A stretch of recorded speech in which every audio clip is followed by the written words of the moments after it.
Let's be brutally honest about what this is about. Generation Alpha, that's you. Generation Alpha is not being prepared well to live in a complicated world.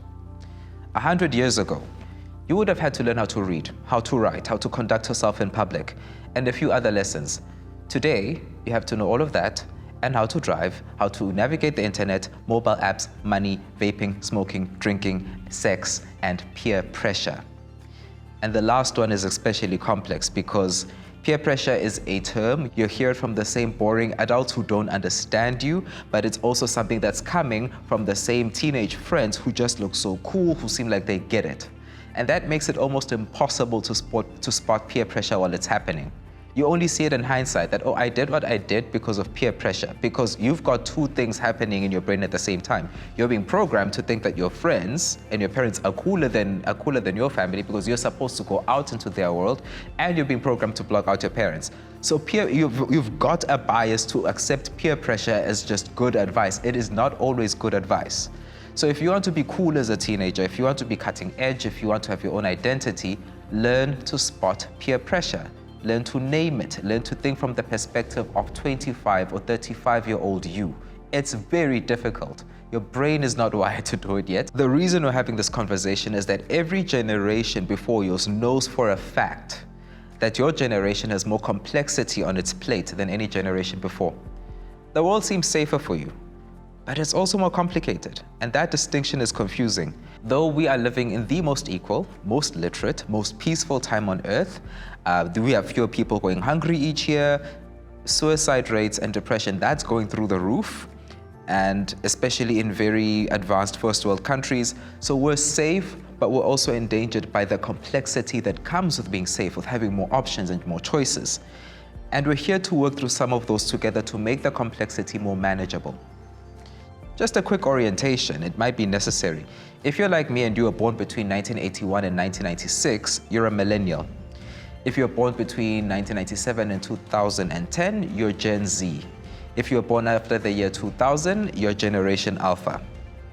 And every generation, each one of these generations has been more successful at embracing LGBTI+ rights than the one before, and every generation has been more comfortable with just racial and other kinds of difference than the one before. I think that's progressive. But is there a limit to the kinds of decisions that the members of each generation should be able to make about their bodies? And are their parents necessarily bad people for saying, you can't make that decision right now?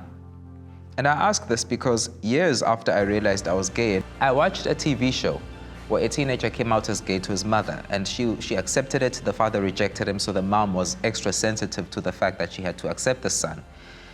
And there was an episode where they were spending quality time together. They were at a museum, and the teenage character started cruising. He spotted somebody, and in case you don't know, cruising is when you go out looking for a sexual partner or a sexual encounter. I'm sorry if you already do know that, and I'm also sorry if you don't already know that.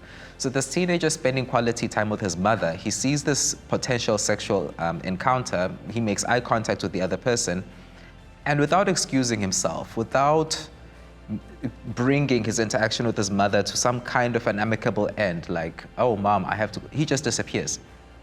And the mother's standing there, and she seems to accept that, okay, this is part of my son's new life as a gay person.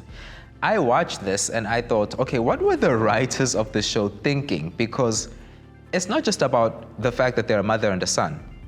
If your friend disappears in the middle of your time together, you'd be upset for reasons that have nothing to do with you being homophobic or being backwards or limiting their rights. It's just you have a right to a person's time if the commitment was we are going to a museum or we're going to have dinner. You have the right to them excusing themselves like a normal human being before disappearing. The fact that you are on the LGBTI+ spectrum does not mean you are now free of those social duties and responsibilities. I know I'm walking on thin ice here because for some people, being queer means radically questioning everything and pushing rights unconditionally. My challenge to you, if you subscribe to that definition of being queer, is actually try it, because you will discover very quickly that if you don't bring other people along on the journey you're on, you're isolated. You have no power. Welcome to activism. There are no quick wins. You have to bring other people on the journey along with you. Otherwise, you are pushing your rights, yes, but you're also isolated and you are cutting yourself off from the benefit of having a community that's been brought along on the journey with you.